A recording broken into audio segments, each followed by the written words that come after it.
Assalamualaikum warahmatullahi wabarakatuh. Perkenalkan saya Syahla Gensya. Dengan instruksi 02023, saya akan mempresentasikan uh, PPT hasil proposal untuk kegiatan PKL di, di Badan Riset dan Inovasi Indonesia. Eh, di Badan Riset dan Inovasi Nasional. Dengan judul peningkatan efisiensi quantum simulation melakukan hardware adaptable access di basis quantum neural network.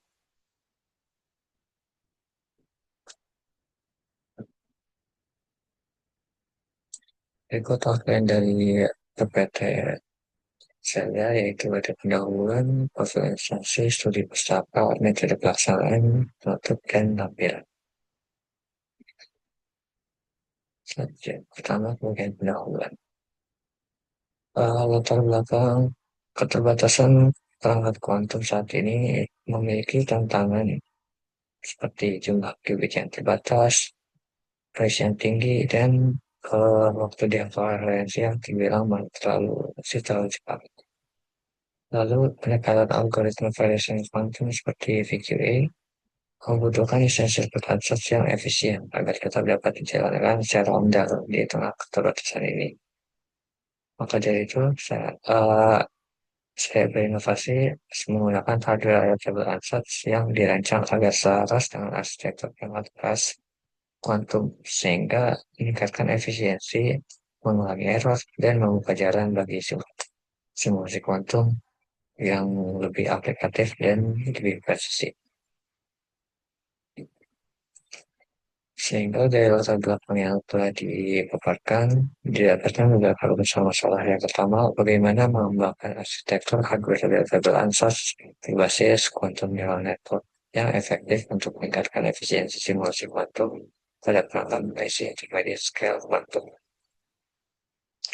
Lalu, bagaimana mengoptimalkan parameter dan struktur sirkuit HAQNN agar adaptif terhadap karakteristik spesifik perangkat kelas kuantum dan mampu mengatasi keterbatasan noise serta waktu koherensi pada era NASQ. Lalu, yang ketiga, bagaimana kinerja HAQNN dalam meningkatkan efisiensi dan akurasi simulasi kuantum dibandingkan dengan ansatz lainnya seperti Agile Vision Ansatz dan Cubitrius QNN pada platform NISQ. Selanjutnya, penelitian ini memiliki pembatas masalah untuk menjaga fokus dan ruang lingkup kajiannya agar tidak terlalu luas. Pengembangan arsitektur HA berbasis QNN difokuskan hanya pada penerapannya dalam algoritma variational quantum eigensolver atau VQA, tanpa membahas implementasinya pada algoritma kuantum lainnya. Selanjutnya, evaluasi performa yang dilakukan dengan perbandingan HA-QNN terhadap beberapa ansatz lain, yaitu hardware efficient ansatz dan Cubitrius QNN. Dan ini berdasarkan metrik efisiensi, akurasi, ekspresivitas, dan stabilitas optimasi. Seluruh analisis dilakukan dalam lingkungan simulasi menggunakan diskette. Lalu ada berikutnya adalah tujuan umum. Tujuan umumnya itu mendapatkan pengalaman praktis dalam melakukan riset di bidang fisika kuantum dan aplikasinya, khususnya dalam konteks pengembangan algoritma dan simulasi kuantum di lingkungan kerja nyata, yaitu di Perrin Research Center for Quantum Physics. Selain ada tujuan umum, saya ada tujuan khusus yaitu yang pertama mengembangkan arsitektur hardware adaptable ansatz berbasis quantum neural network yang secara efektif meningkatkan efisiensi simulasi kuantum. Lalu yang kedua, menentukan metode optimasi yang sesuai untuk parameter dan struktur sirkuit HAQNN sehingga mampu beradaptasi dengan arsitektur perangkat kelas kuantum dan meminimalkan dampak noise. Lalu yang ketiga, yaitu menganalisis dan membandingkan kinerja HAQNN dengan ansatz lainnya seperti HA dan QRQNN dalam menyelesaikan tugas simulasi kuantum. Ada beberapa manfaat untuk manfaat mahasiswa, yaitu Yang pertama, menawarkan kesempatan untuk mengaplikasikan pengetahuan dan teori yang telah dipelajari di perkuliahan, khususnya dalam bidang komputasi kuantum dan simulasi ke dalam proyek riset yang sedang berjalan. Lalu mengembangkan keterampilan riset praktis seperti melakukan eksperimen, menganalisis data, menggunakan perangkat lunak atau platform komputasi kuantum, itu jika tersedia. Dan menyusun ilmiah di bawah bimbingan peneliti profesional di BRIN. Dan yang ketiga, yaitu memperoleh pengalaman yang lebih mendalam tentang perkembangan terkini dan teknologi kuantum, khususnya di bidang simulasi kuantum dan tantangan yang dihadapi pada era NISQ melalui keterlibatan secara langsung dalam riset di pusat penelitian terkemuka. Manfaat untuk instansi BRIN yaitu yang pertama memiliki kesempatan untuk mengamati dan mengevaluasi potensi mahasiswa sebagai calon penelitian atau staf di masa depan. Lalu yang kedua, memperkuat hubungan atau kolaborasi dengan perguruan tinggi yang dapat membuka peluang untuk kerjasama riset jangka panjang.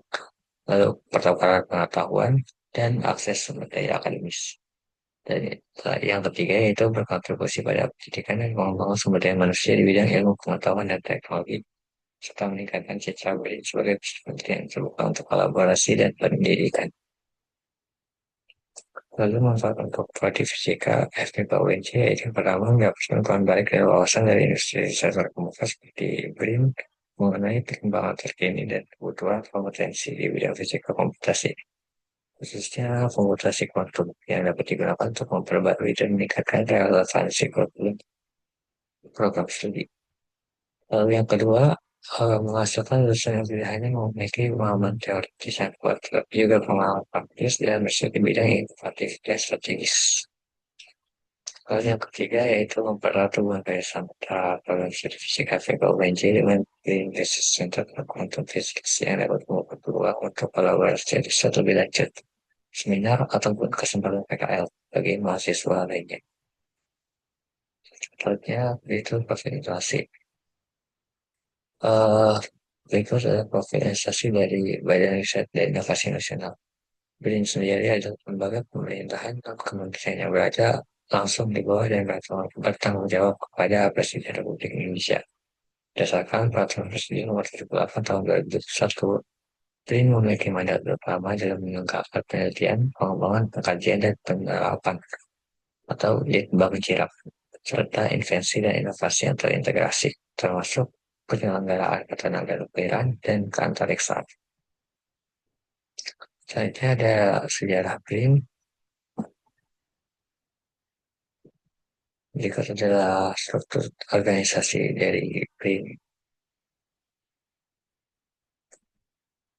Selanjutnya ada visi misi BRIN. Untuk visinya sendiri itu terwujudnya bidang riset dan inovasi nasional yang andal, profesional, inovatif, dan berintegritas dalam pelayanan kepada Presiden dan Wakil Presiden. Untuk mewujudkan visi dan misi Presiden yaitu Indonesia maju yang berdaulat, mandiri, dan berkepribadian berdasarkan gotong royong. Lalu untuk misinya sendiri yaitu yang pertama memberikan dukungan teknis dan administrasi serta analisis yang cepat, akurat, dan relevan pada Presiden dan Wakil Presiden dalam melakukan penelitian, pembangunan, kajian, dan penerapan serta invensi dan inovasi. Lalu yang kedua, meningkatkan kualitas sumber daya manusia dan prasarana riset dan inovasi, penyelenggaraan ketenagakerjaan dan keantariksaan secara nasional yang terintegrasi, dan pembinaan terhadap pelaksanaan tugas dan fungsi BRIN. Lalu yang ketiga itu meningkatkan pelayanan yang efektif dan efisien di bidang pengawasan, administrasi umum, informasi, dan hubungan kelembagaan. Selanjutnya itu studi pustaka. Yang pertama ada komputer kuantum. Komputer kuantum merupakan jenis komputer yang memanfaatkan prinsip-prinsip mekanika kuantum untuk melakukan perhitungan berdasarkan mesin dan FEMA 2025. Berbeda dari komputer klasik yang menggunakan bit sebagai unit dasar informasi yang hanya dapat dari nilai 0 atau 1. Komputer kuantum ini menggunakan qubit atau quantum bit yang eh, nilainya sendiri dapat berada dan kombinasi superposisi dari 0 dan 1 secara bersamaan. Selain itu, qubit juga dapat mengalami entanglement atau keterikatan waktu, di mana keadaan satu qubit bisa bergantung pada keadaan qubit yang lain. tidak peduli seberapa jauh mereka terpisah. Sehingga dua prinsip ini, superposisi dan entanglement, melihat komparator kuantum ini kekuatan yang luar biasa dalam melakukan komputasi paralel dan memproses informasi dalam ruang dimensi yang sangat besar. Selanjutnya ada simulasi kuantum dan algoritma variasional. Simulasi kuantum sendiri adalah proses penggunaan komputer kuantum untuk meniru perilaku sistem kuantum yang lain. Konsep ini berasal dari gagasan Richard Feynman pada tahun 1982 yang menyatakan bahwa sistem kuantum lebih tepat disimulasikan oleh perangkat yang juga bersifat kuantum. Lalu salah satu metode dalam melakukan simulasi kuantum yaitu menggunakan variational quantum algorithm atau VQA. VQA sendiri merupakan pendekatan hibrida yang merupakan keunggulan komputer kuantum dan klasik menyelesaikan masalah optimasi dalam simulasi kuantum. VQA pada dasarnya merupakan metode optimasi fungsi ekspektasi dari suatu operator Hamiltonian atau H terhadap suatu fungsi gelombang atau state quantum parametrik yang dibentuk oleh rangkaian kuantum. Berikut persamaan matematika uh, dari variational quantum algorithm itu E theta sama dengan bracket C theta Hamiltonian C theta. Lalu selanjutnya quantum neural network. Quantum neural network merupakan pendekatan komputasi yang menggabungkan prinsip-prinsip komputasi kuantum dengan struktur dan konsep dari jaringan saraf tiruan atau neural network.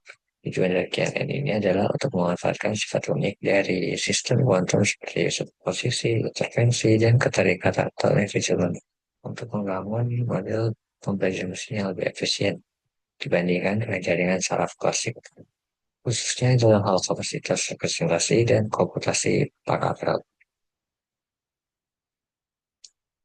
Berikut adalah persamaan matematika dari quantum channel network yaitu F theta sama dengan bracket 0 U telah U telah theta N U theta. Lalu ansas dalam simulasi kuantum. Dalam simulasi kuantum, ansas merupakan bentuk dugaan awal atau pendekatan terhadap suatu fungsi gelombang atau state kuantum yang akan dioptimasi untuk mendekati keadaan yang diinginkan. Ansas biasanya digunakan untuk membangun sebuah fungsi gelombang, yaitu psi theta yang dapat diproses oleh sirkuit kuantum.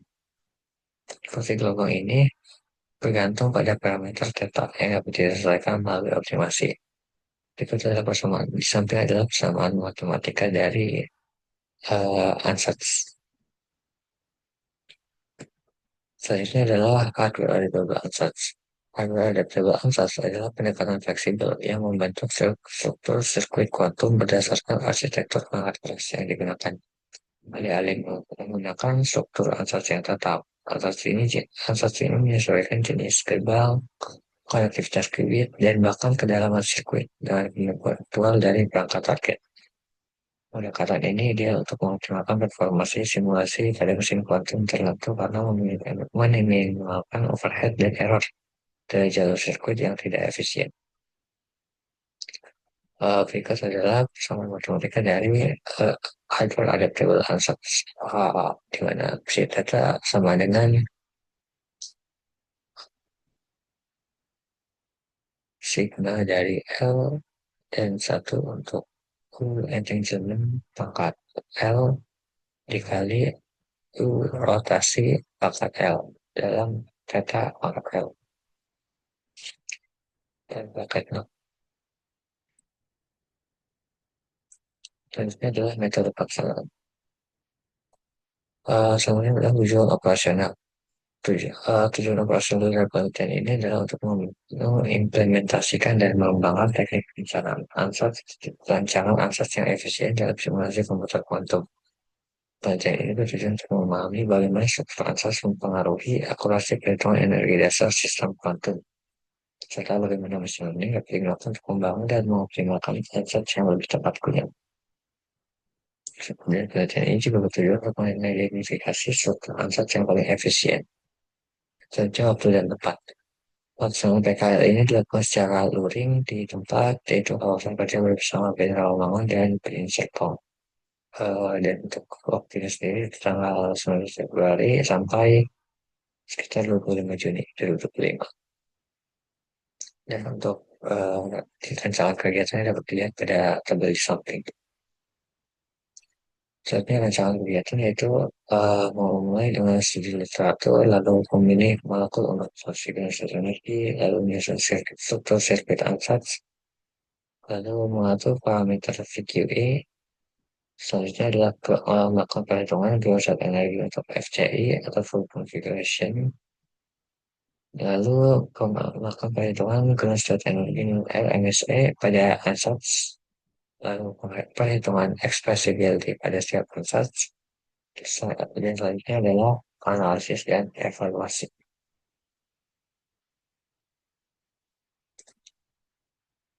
Untuk target biasanya pertama memahami proses pembuatan dan pengumpulan data dari hasil simulasi kuantum. Untuk pendekatannya pemahaman tentang mekanisme simulasi dan perhitungan energi ideal molekul H2 menggunakan Qiskit. Selanjutnya itu mengimplementasikan proses yang bervariasi untuk simulasi kuantum. Indikatornya itu biasa melakukan yang memberikan dan dasar dari berbagai proses dan menghitung LMSE serta expressibility. Lalu untuk target ketiga yaitu menyusun laporan nakes tentang kaji efektif asas melalui analisis data. Indikatornya itu tersusun laporan nakes yang cukup analisis komparatif energi dan expressibility atau saks. Selanjutnya adalah pemahaman terhadap proses simulasi dan pengumpulan data dari sistem kuantum ideal menjadi fondasi yang penting dalam penelitian ini, terutama untuk mengevaluasi performa berbagai struktur asas melalui platform Qiskit. Penelitian ini dirancang untuk mensimulasikan molekul H2 serta menganalisis energi dan ekspresibilitas dari beberapa ansatz termasuk variabel ansatz. Pengaturan parameter simulasi, rancangan sirkuit, dan dokumentasi hasil dilakukan secara sistematis sebagai bagian dari metodologi. Proposal ini mengusulkan rencana kegiatan eksploratif dan terukur guna menjawab tantangan dalam desain proses yang efisien untuk perangkat kuantum yang berskala menengah, serta menjadi acuan pelaksanaan penelitian yang valid dan sejalan dengan pengembangan algoritma variasional kuantum yang adaptif.